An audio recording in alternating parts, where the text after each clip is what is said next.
February 11, Jesus Calling Devotion. My peace is like a shaft of golden light shining on you continuously. During days of bright sunshine, it may blend in with your surroundings. On darker days, my peace stands out in sharp contrast to your circumstances. See times of darkness as opportunities for my light to shine in transcendent splendor. I am training you to practice peace that overpowers darkness. Collaborate with me in this training. Do not grow weary and lose heart. Bible reference is in John 1 4 to 5. In him was life, and the life was the light of men. And the light shines in the darkness, and darkness did not comprehend it. As well as Hebrews 12:3.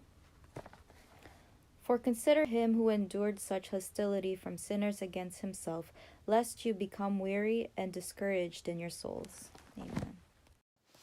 Reading the Bible in a year, February 11, morning reading is Matthew 26, 1 to 25. Now it came to pass, when Jesus had finished all these sayings, that he said to his disciples, You know that after 2 days is the Passover, and the Son of Man will be delivered up to be crucified. Then the chief priests, the scribes, and the elders of the people assembled at the palace of the high priest, who was called Caiaphas, and plotted to take Jesus by trickery and kill him. But they said, Not during the feast, lest there be an uproar among the people.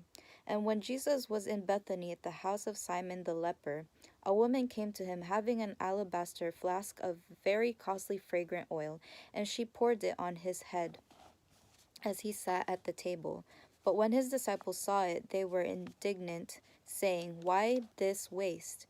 For this fragrant oil might have been sold for much and given to the poor. But when Jesus was aware of it, he said to them, Why do you trouble the woman? For she has done a good work for me.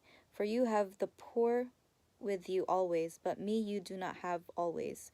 For in pouring this fragrant oil on my body, she did it for my burial. Assuredly I say to you, wherever this gospel is preached in the whole world, what this woman has done will also be told as a memorial to her. Then one of the 12, called Judas Iscariot, went to the chief priests and said, What are you willing to give me if I deliver him to you? And they counted out to him 30 pieces of silver. So from that time he sought opportunity to betray him. Now on the first day of the feast of unleavened bread, the disciples came to Jesus, saying to him, Where do you want us to prepare for you to eat the Passover? And he said, Go into the city to a certain man and say to him, The teacher says, My time is at hand. I will keep the Passover at your house with my disciples. So the disciples did as Jesus had directed them, and they prepared the Passover. When evening had come, he sat down with the 12. Now as they were eating, he said, Assuredly I say to you, one of you will betray me. And they were exceedingly sorrowful, and each of them began to say to him, Lord, is it I? He answered and said, He who dipped his hand with me in the dish will betray me. The Son of Man indeed goes just as it is written of him, but woe to that man by whom the Son of Man is betrayed. It would have been good for that man if he had not been born. Then Judas, who was betraying him, answered and said, Rabbi, is it I? As I was editing this video, I had a feeling it felt cut off, so human error, I did forget the second half of that verse, which says, He said to him, You have said it. Amen. Reading the Bible in a year, February 11, evening reading is in Leviticus 11 and 12.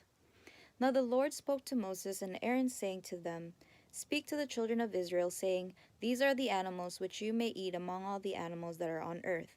Among the animals, whatever divides the hoof, having cloven hooves, and chewing the cud, that you may eat. Nevertheless, these you shall not eat among those that chew the cud, or those that have cloven hooves, the camel, because it chews the cud but does not have cloven hooves. It is unclean to you. The rock hyrax, because it chews the cud but does not have cloven hooves, is unclean to you. The hare, because it chews the cud but does not have cloven hooves, is unclean to you. And the swine, though it divides the hoof, having cloven hooves, yet does not chew the cud, is unclean to you. Their flesh you shall not eat, and their carcasses you shall not touch. They are unclean to you. These you may eat of all that are in the water, whatever in the water has fins and scales, whether in the seas or in the rivers, that you may eat. But all in the seas or in the rivers that do not have fins and scales, all that move in the water, or any living thing which is in the water, they are an abomination to you. They shall be an abomination to you. You shall not eat their flesh, but you shall regard their carcasses as an abomination.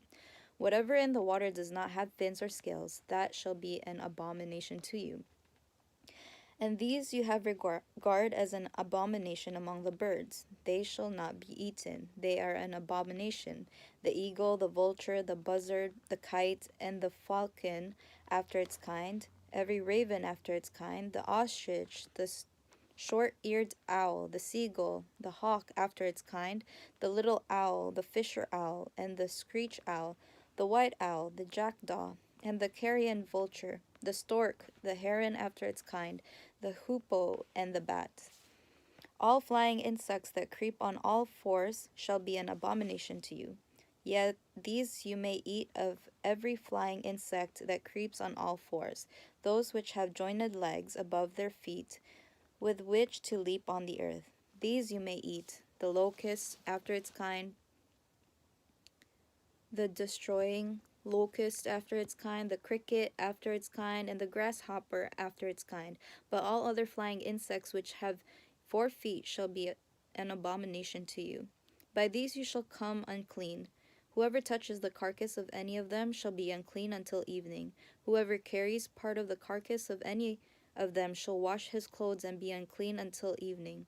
The carcass of any animal which divides the foot, but is not cloven-hoofed, or does not chew the cud, is unclean to you. Everyone who touches it shall be unclean. And whatever goes on its paws among all kinds of animals that go on all fours, those are unclean to you. Whoever touches any such carcass shall be unclean until evening. Whoever carries any such carcass shall wash his clothes and be unclean until evening. It is unclean to you. These also shall be unclean to you among the creeping things that creep on the earth: the mole, the mouse, and the large lizard after its kind, the gecko, the monitor lizard, the sand reptile, the sand lizard, and the chameleon. These are unclean to you among all that creep. Whoever touches them when they are dead shall be unclean until evening. Anything on which any of them falls when they are dead shall be unclean, whether it is any item of wood or clothing or skin or sack, whatever item it is in which any work is done. It must be put in water, and it shall be unclean until evening. Then it shall be clean. Any earthen vessel into which any of them falls you shall break, and whatever is in it shall be unclean.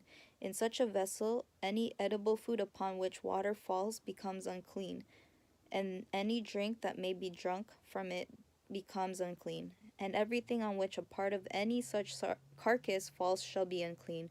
Whether it is an oven or cooking stove, it shall be broken down, for they are unclean, and shall be unclean to you.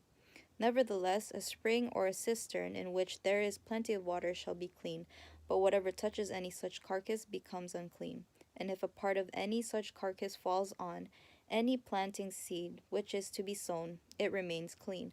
But if water is put on the seed, and if a part of any such carcass falls on it, it becomes unclean to you. And if any animal which you may eat dies, he who touches its carcass shall be unclean until evening. He who eats of its carcass shall wash his clothes and be unclean until evening. He also who carries its carcass shall wash his clothes and be unclean until evening. And every creeping thing that creeps on the earth shall be an abomination. It shall not be eaten. Whatever crawls on its belly, whatever goes on all fours, or whatever has many feet among all creeping things that creep on the earth, these you shall not eat, for they are an abomination. You shall not make yourselves abominable with any creeping thing that creeps, nor shall you make yourselves unclean with them, lest you be defiled by them. For I am the Lord your God. You shall therefore consecrate yourselves, and you shall be holy, for I am holy. Neither shall you defile yourselves with any creeping thing that creeps on the earth, for I am the Lord who brings you up out of the land of Egypt to be your God. You shall therefore be holy, for I am holy. This is the law of the animals and the birds, and every living creature that moves in the waters, and of every creature that creeps on the earth, to distinguish between the unclean and the clean, and between the animal that may be eaten and the animal that may not be eaten. Chapter 12. Then the Lord spoke to Moses, saying, Speak to the children of Israel, saying, If a woman has conceived and borne a male child, then she shall be unclean 7 days, as in the days of her customary impurity she shall be unclean. And on the 8th day the flesh of his foreskin shall be circumcised. She shall then continue in the blood of her purification 33 days. She shall not touch any hallowed thing, nor come into the sanctuary until the days of her purification are fulfilled. But if she bears a female child, then she shall be unclean 2 weeks, as in her customary impurity, and she shall continue in the blood of her purification 66 days. When the days of her purification are fulfilled, whether for a son or a daughter, she shall bring to the priest a lamb of the first year as a burnt offering, and a young pigeon or a turtle dove as a sin offering, to the door of the tabernacle of meeting. Then he shall offer it before the Lord and make atonement for her, and she shall be clean from the flow of her blood. This is the law for her who has borne a male or a female. And if she is not able to bring a lamb, then she may bring 2 turtle doves or 2 young pigeons, one as a burnt offering and the other as a sin offering. So the priest shall make atonement for her, and she will be clean. Psalm of Dedication, hymn number 12, Joyful, joyful, we adore thee.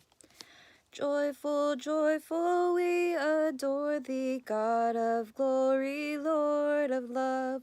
Hearts unfolds like flowers before thee, hail thee as the sun above. Melt the clouds of sin and darkness, drive the dark of doubt away. Giver of immortal gladness, fill us with the light of day.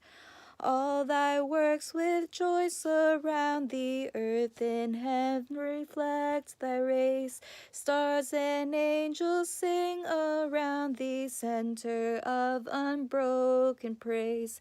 Field and forest, vale and mountain, blossoming meadow, flashing sea, chanting bird and flowing fountain, call us to rejoice in thee. Thou art giving and forgiving, ever blessing, ever blessed, wellspring of the joy of living, ocean depth of happy rest. Thou the Father, Christ our brother, all who live in love are thine. Teach us how to love each other, lift us to the joy divine.